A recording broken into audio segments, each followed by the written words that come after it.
द्वापर युग में घटित कृष्ण और राधा की कहानियाँ कौन नहीं जानता।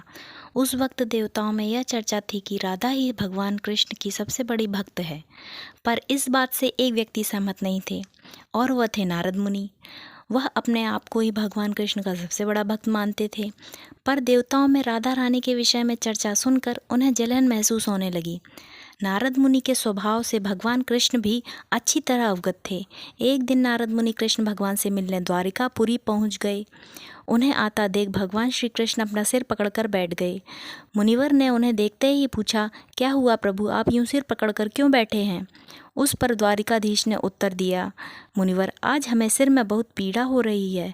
नारद बोले, प्रभु, इस पीड़ा को मिटने का कोई उपाय है? कृष्ण ने कहा, उपाय तो है। अगर मेरा सबसे बड़ा भक्त अपने चरण धोकर उसका चरण अमृत मुझे पिलाएगा तो मेरा सिर दर्द पल भर में ठीक हो जाएगा।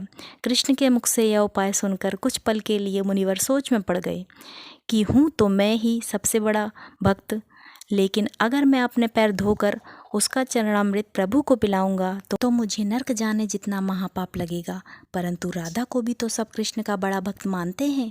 इतना सोचने के बाद भगवान श्री कृष्ण से आज्ञा लेकर नारद तुरंत राधा रानी के महल में जा पहुँचे और उन्हें प्रभु के सिर में हो रही पीड़ा एवं उसके उपाय के बारे में वृत्तांत सुनाया।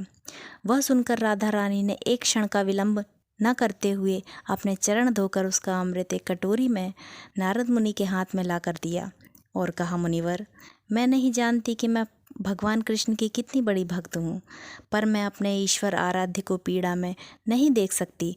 राधा के मुख से वह सच्चे भक्ति भाव के शब्द सुनकर नारद मुनि की आंखें खुल गईं और वह समझ गए कि राधा रानी ही कृष्ण की सबसे बड़ी भक्त है और प्रभु श्री कृष्ण की यह लीला मुझे समझाने के लिए रची गई थी। तो दोस्तों, श्री कृष्ण की ये कहानी आपको पसंद आई तो प्लीज़ मेरे इस चैनल को सब्सक्राइब कीजिएगा।